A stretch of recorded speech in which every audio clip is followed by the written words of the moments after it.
Das Werk Rudolf Steiners ist für jeden modernen Menschen eine Chance, Kernfragen für sich zu beantworten. Prüft, was ich euch sage und macht eure eigenen Erfahrungen. Wie es doch so sehr Sinn macht. Rudolf Steiner ist ein Idealist, der den Praxistest bestanden hat.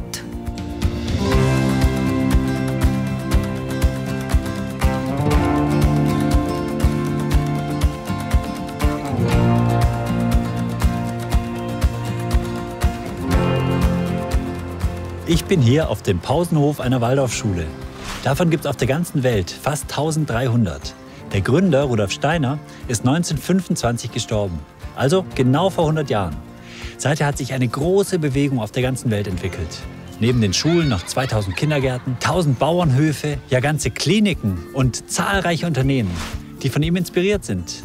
Ich frage mich, wer ist dieser Mensch? Und ist er eigentlich heute noch relevant?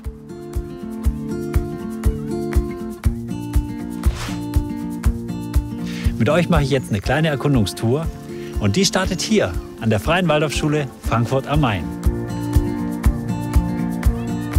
Waldorf.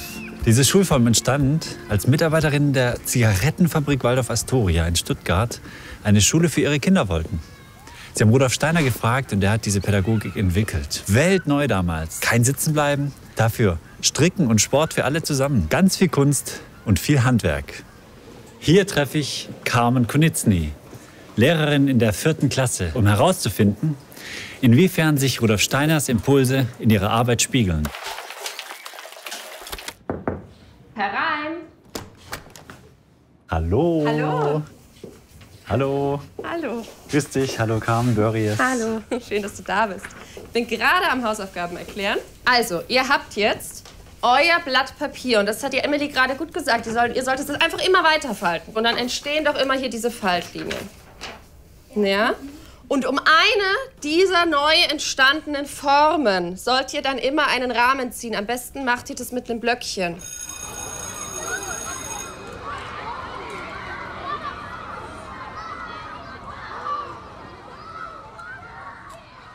Carmen, darf ich dich fragen, was hat deine Arbeit mit Rudolf Steiner zu tun?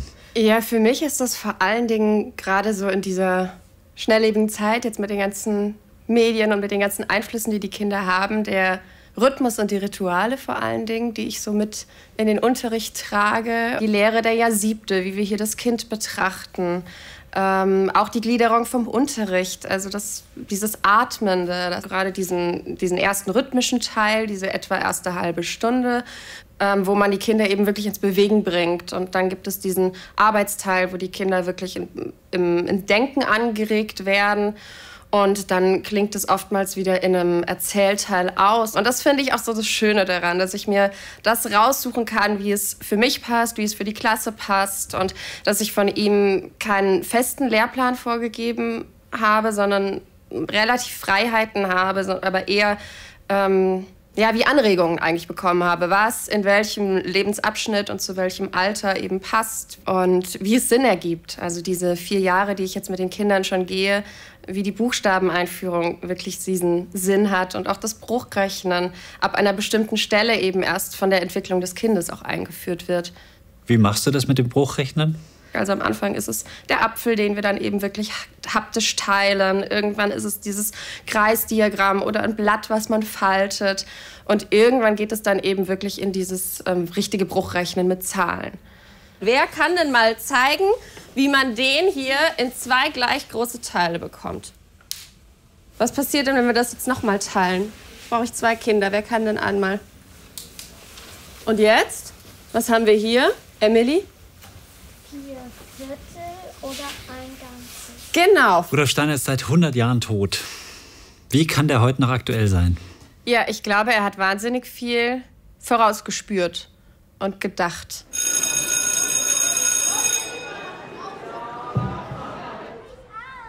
Als nächstes treffe ich Götz Rehn, einen sehr erfolgreichen Waldorfschüler. Er hat Alnatura gegründet und sich intensiv mit Rudolf Steiners Ideen für die Wirtschaft auseinandergesetzt. Zu Lebzeiten war Steiner gar nicht als Schulgründer bekannt. Sein meistverkauftes Buch handelt davon, wie man Wirtschaft und Gesellschaft anders gestaltet. Alnatura wurde vor über 40 Jahren gegründet. Heute gibt es 147 Filialen, die 1,2 Milliarden Umsatz machen. Es ist die beliebteste Lebensmittelmarke der Deutschen. Also hoffe ich, dass mir hier jemand erklären kann, wie aktuell Steiners Ideen zu Wirtschaft und Unternehmertum heute sind.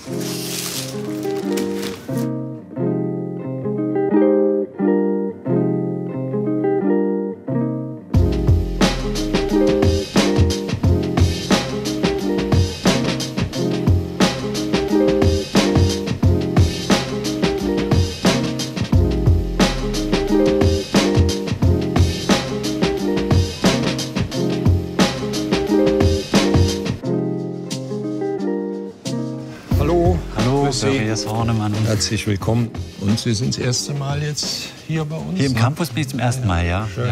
Herr Rehn, was hat Ihre Arbeit mit Rudolf Steiner zu tun? Ich habe mit 20, wie viele junge Menschen, mir 2 Fragen gestellt. Nämlich erstens, können wir die Wirklichkeit erkennen und gibt es ein Kriterium der Wahrheit? Oder haben wir keine Chancen, die Wirklichkeit zu erkennen? Und zweitens, wie sieht es mit unserem Handeln aus? Hängen wir an irgendwelchen Fäden, die wir nicht kennen, oder können wir unter bestimmten Bedingungen frei handeln?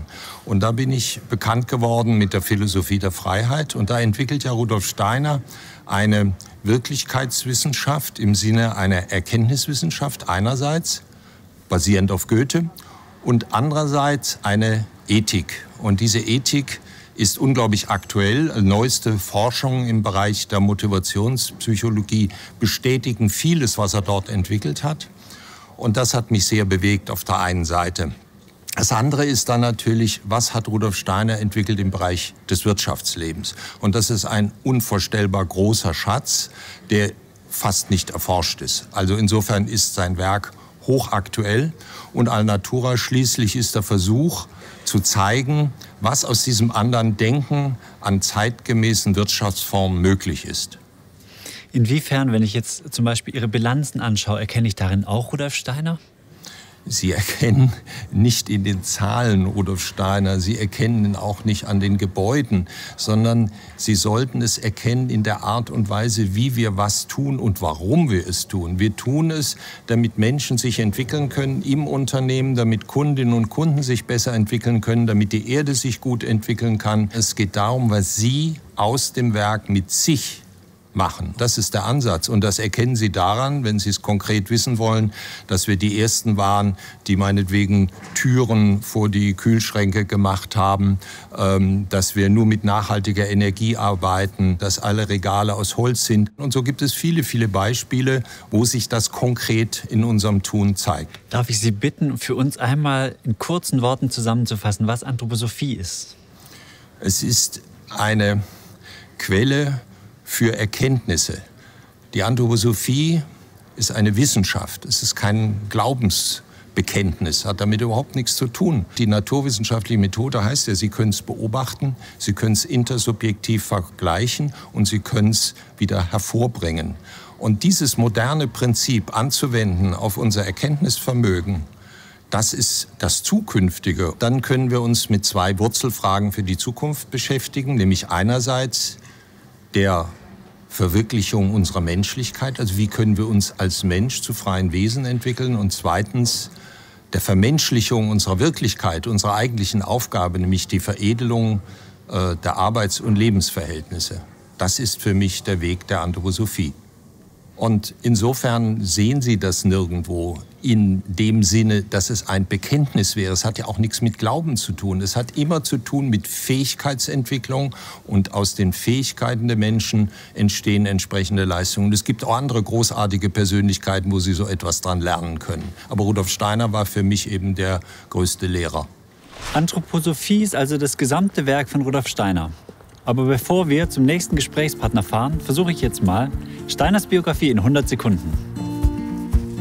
Geboren wird Rudolf Steiner 1861 in Österreich-Ungarn.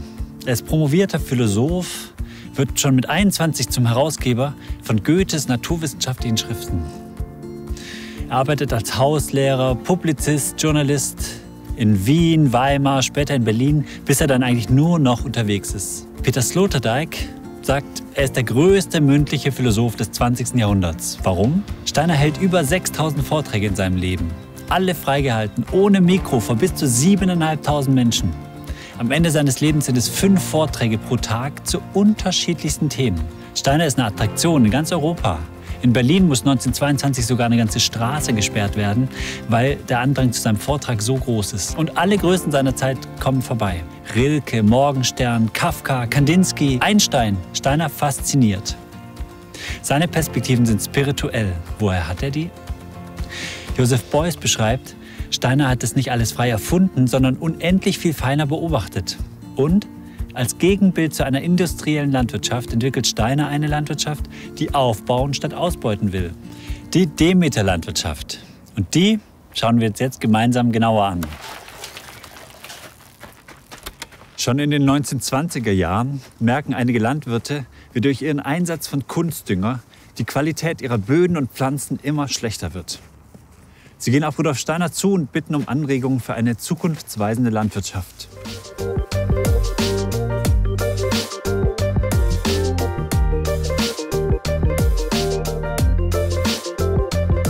Direkt im Anschluss an Steiners Vorträge zum Thema gründen die Bauern eine Forschungsgemeinschaft und führen den Praxistest zu seinen Ideen durch. Daraus wird dann später Demeter. Aber folgen die Landwirte auch 100 Jahre später immer noch Steiners Ideen?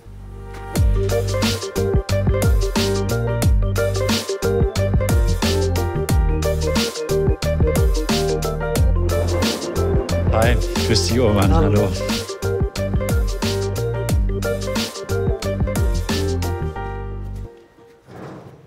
Urban, baust du deine Karotten heute so an, wie das Rudolf Steiner getan hätte? Vermutlich nicht. Wahrscheinlich wusste Rudolf Steiner gar nicht, wie man Karotten, in welcher Tiefe man die richtig sät, weil er ja nicht als Gärtner tätig war, meines Wissens. Aber ich würde schon sagen, dass ich in der Herangehensweise, wie ich auf die Möhre schaue, stark von Rudolf Steiner inspiriert bin und insofern unser Blick auf die Möhre sich vielleicht ähnelt. Wie konnte er denn als Nicht-Gärtner so einen Blick haben, dass du davon heute noch was lernst?